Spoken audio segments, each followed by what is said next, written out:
What happens when an entitled duchess meets a no-nonsense talk show host who won't hold back? Tonight, television history unfolded as Meghan Markle sat across from Bill Maher on Real Time. What began as a routine interview quickly escalated into an explosive confrontation, ending with security escorting her off the set. Here's the full breakdown of how a simple question about royal life turned into a media firestorm that had Hollywood buzzing. The green room at HBO Studios was unusually tense that Friday evening. Meghan Markle had agreed to appear on Real Time with Bill Maher, her first major television interview since stepping back from royal duties. Her publicist had assured her it would be a softball conversation, a chance to discuss charitable work and new ventures. What they hadn't counted on was Maher's legendary unpredictability. She's been very specific about the topics she wants to avoid. Her publicist whispered to a producer, "No questions about royal family drama, no Netflix deal controversy, and definitely nothing about declining popularity polls." The producer nodded. But anyone familiar with Maher knew that forbidden topics were exactly what drove him. He had built his career on asking the questions others wouldn't dare. Tonight would be no different. As the show's opening credits rolled, Maher delivered his usual razor-sharp monologue, touching on politics and pop culture. The audience, warmed up and expecting a typical celebrity interview, had no idea they were about to witness one of the most uncomfortable moments in late-night television history. Tonight, we're joined by Meghan Markle, the Duchess of Sussex, actress, activist, and someone who has certainly kept the tabloids busy. Maher announced to thunderous applause.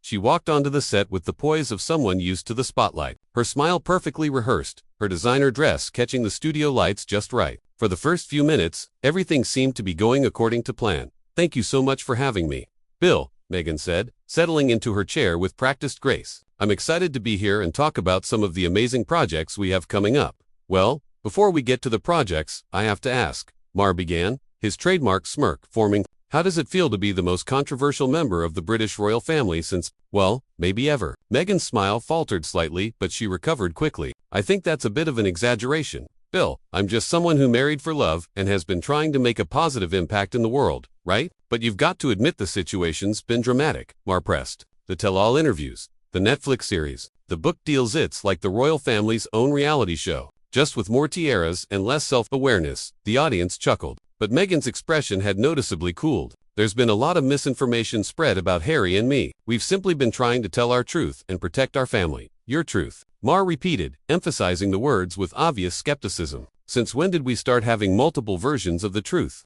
I thought truth was just truth." "Well, Bill, when you've faced a coordinated campaign of harassment and lies by the British tabloid press, you understand that sometimes you have to set the record straight yourself." Maher leaned back, warming to the topic. "But here's what I'm curious about. You knew what you were getting into, marrying into the royal family, right? Prince Harry wasn't exactly a coffee shop barista when you met him. The guy came with a well-documented history of media attention." "That's oversimplifying things considerably," Meghan replied sharply. "No one can truly prepare for the level of scrutiny and, frankly, abuse that we faced." "Abuse?" Maher raised his eyebrows. "I'm not saying the press is always fair, but isn't calling legitimate criticism abuse a bit much? You're public figures. You took millions from Netflix to tell your story. You can't have it both ways." "What we experienced went far beyond legitimate criticism, Bill," Meghan said. "We're talking racist attacks, invasion of privacy, a deliberate campaign to undermine everything we tried to do." Tension in the studio was palpable. Maher sensed he'd struck a nerve and, true to form, pressed harder. "Okay, but let's talk specifics. You said in the Oprah interview that you were essentially a prisoner, that your passport was taken, that you couldn't leave. Yet we see trips, a baby shower in New York with celebrity friends. How do you reconcile that?" Meghan's composure was visibly cracking. "Now, those are completely different situations, and you're taking things out of context. Am I? Because it seems like whenever someone points out inconsistencies in your narrative, the response is always that they're taking things out of context, or that they're racist, or part of some conspiracy against you. That's not fair, Bill. What's not fair is making serious accusations about an entire institution and then claiming victim status when people ask for clarification. You accuse someone in the royal family of making racist comments about your unborn child. That's a huge accusation, but then you won't say who it was. And Harry later says it wasn't racist, just unconscious bias. Which is it?" The audience was silent now, sensing the interview had taken an unexpected turn. Meghan's publicist gestured frantically from the side, trying to signal a topic change. "I think you're deliberately mischaracterizing what we said," Meghan replied, her voice rising slightly. "And I find it interesting that you're so quick to defend an institution that has a documented history of racism and exclusion." "I'm not defending anyone," Maher shot back. "I'm asking questions. That's what journalists do. Or at least, That's what we used to do before everyone decided that asking tough questions was somehow problematic. You know what Meghan said, her carefully maintained composure beginning to crack. I came here tonight thinking we could have a respectful conversation about the work I'm doing, about the causes I care about. Instead, you're rehashing tabloid talking points and trying to gotcha me with questions that have already been answered. They've been answered, Mark countered. Really? Because from where I'm sitting, every time someone asks a direct question, you give a non-answer and then play the victim card. Look, I get it, the press can be brutal, but you signed up for this life. And more importantly, you've made a career out of talking about this life. I didn't sign up to have my child's safety threatened. I didn't sign up to have my father manipulated by the tabloids. I didn't sign up to watch my husband's mental health deteriorate because of the constant attacks. But you did sign up to be a public figure, Mark countered. And when you're a public figure, especially one constantly in the media talking about your personal life, people are going to have opinions. Some you'll like, some you won't. That's how it works. There's a difference between having opinions and launching coordinated attacks, designed to destroy someone's reputation and livelihood. But who's attacking your livelihood? You've got the Netflix deal, the Spotify deal, the book deals. You're worth millions. You live in a mansion in Montecito. Exactly. How has my livelihood been destroyed? Meghan's eyes flashed with anger. You think this is about money? You think I left everything? I knew my family, my career, my country for money. I think you left because you wanted to control your narrative. And you found out being a working royal meant you couldn't do that. So you created a situation where you could be the victim and the hero of your own story. And frankly, it's been pretty profitable. That is completely unfair and untrue, is it? Let's look at the timeline. You join the royal family. You get a fairy tale wedding that costs millions of pounds in taxpayer money. You get a platform reaching billions. But then you find out being a royal means following certain protocols means not being able to do whatever you want, whenever you want. So what happens? Suddenly, everyone's racist. Everyone's against you. The institution is terrible, and you have no choice but to leave and tell your story to the highest bidder. You're completely misrepresenting what happened. Then explain it to me, because from the outside, it looks like you wanted all the benefits of being a royal, the titles, the prestige, the platform, but none of the responsibilities or limitations that come with it. That's not what happened at all. We tried to work within the system. We proposed a half-out model where we could continue to serve the Commonwealth while also having some financial independence. We were told that wasn't possible, because that's not how the monarchy works. You can't be a little bit royal. Either you're in or you're out. And when we were told that, we chose to be out, which is fine. But then, we spent the next 3 years telling our truth, not trashing anyone. There's that phrase again, your truth. But here's the thing about truth, it's not subjective. Either something happened or it didn't. Either someone said something or they didn't. You can't have your truth. My truth, Harry's truth, and the royal family's truth. There's just truth. Meghan was visibly frustrated now, her hands gesturing more animatedly. Bill, you're being deliberately obtuse. When you've been lied about for years, when your words have been twisted and taken out of context, when you've faced a level of scrutiny no other member of that family has ever faced. Sometimes you have to set the record straight. But that's just it, Maher shot back. Other members of the royal family have faced scrutiny. Princess Diana faced incredible scrutiny. Sarah Ferguson faced scrutiny. Even Kate Middleton has faced scrutiny. The difference is they didn't run to Oprah every time someone wrote something mean about them.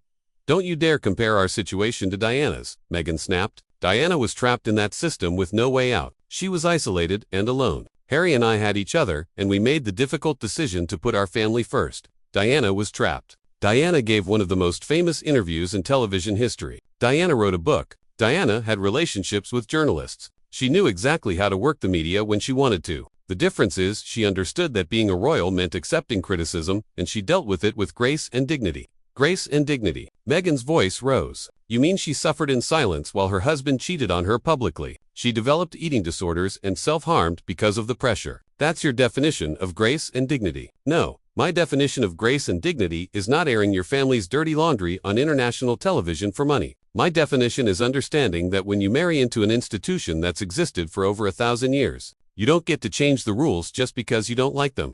So, we were supposed to just accept racism. We were supposed to accept that our son would be treated differently because of the color of his skin. Again with the racism allegations, Maher interrupted. I'm not saying racism doesn't exist. I'm not saying the royal family is perfect. But you've made incredibly serious accusations, and when people ask for specifics, you get defensive. You want to have it both ways. You make the accusations, but you don't want to face scrutiny. The scrutiny. Meghan stood, her voice shaking with anger. The scrutiny has been non-stop for 5 years. Everything I do, say, where it's analyzed and criticized. I've been called everything from a social climber to a gold digger to a narcissist. And when I try to defend myself, I'm told I'm playing the victim.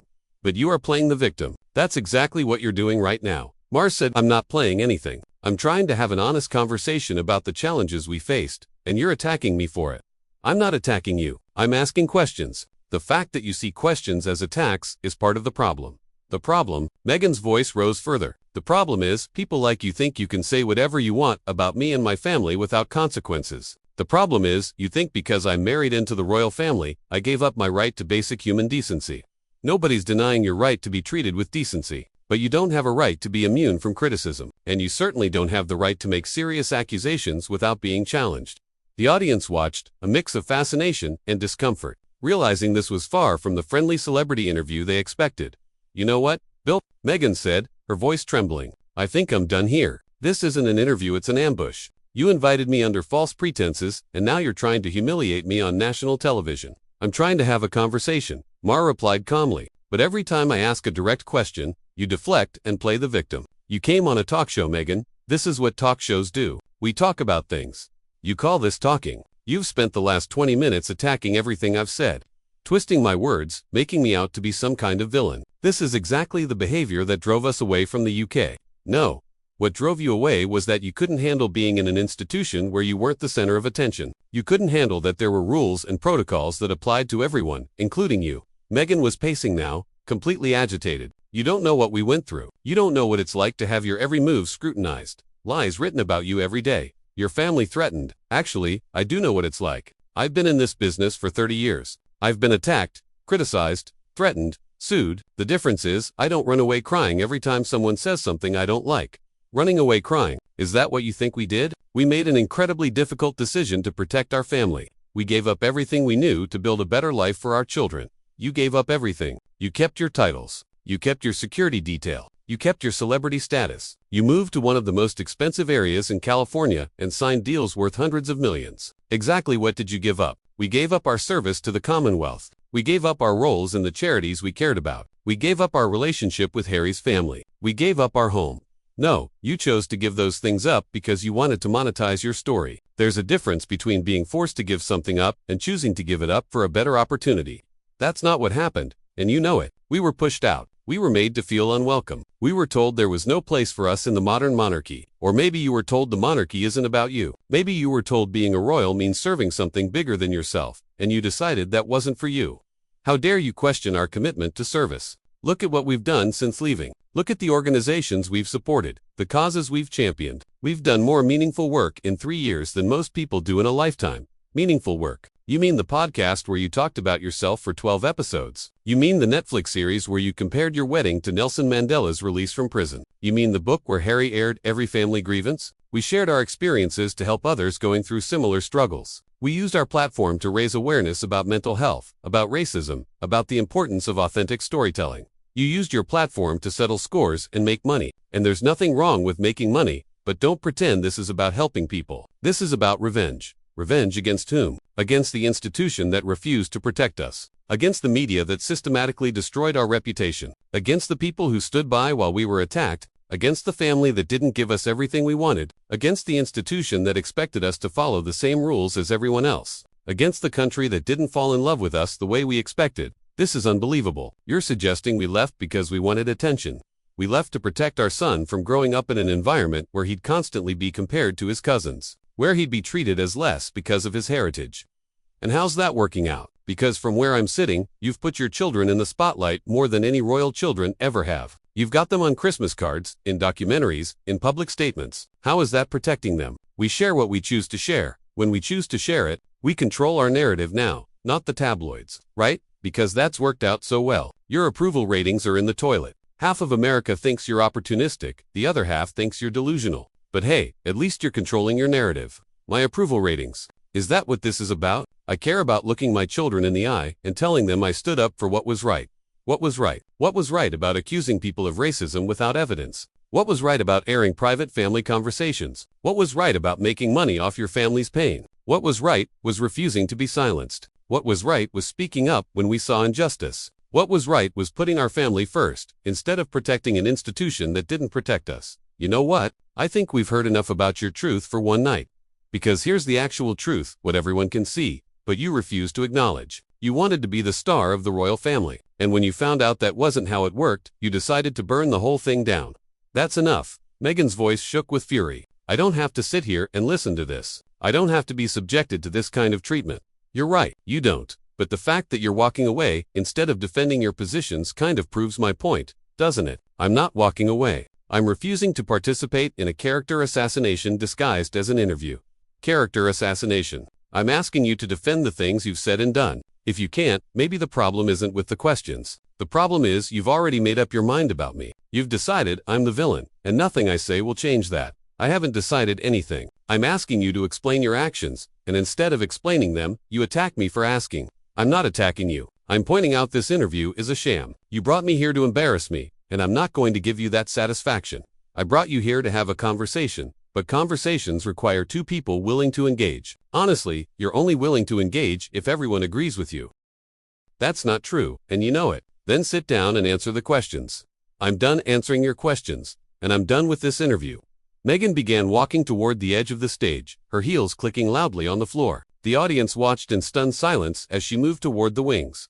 Ladies and gentlemen, Meghan Markle, Maher said sarcastically, gesturing toward her retreating figure. Another brave warrior for truth and justice. As long as nobody asks her any hard questions, Meghan called back over her shoulder, her voice echoing through the studio. You're pathetic, Maher replied. And you're exactly what I thought you were. Thanks for proving my point. The cameras continued rolling as Meghan disappeared into the wings, leaving Maher alone at his desk with a studio full of shocked audience members. He turned to face the camera directly. Well, that was illuminating, he said with a slight smile. I guess when you build your entire brand on being a victim, you can't handle it when someone refuses to play along. The show cut to commercial as the audience sat in stunned silence, processing what they had just witnessed. In the wings, Meghan was already demanding that her security team escort her out of the building, her publicist frantically trying to manage the situation. It was a television moment that would be dissected and analyzed for years to come. A perfect example of what happens when someone used to controlling their narrative meets someone who refuses to be controlled. So, there you have it, one of the most explosive interviews in recent memory. Was Bill Maher too harsh, or did Meghan Markle prove his point by walking off the set? Drop your thoughts in the comments below, and make sure to subscribe for more stories like this one. And one question for you. Do you think Meghan will ever do another unscripted interview after this?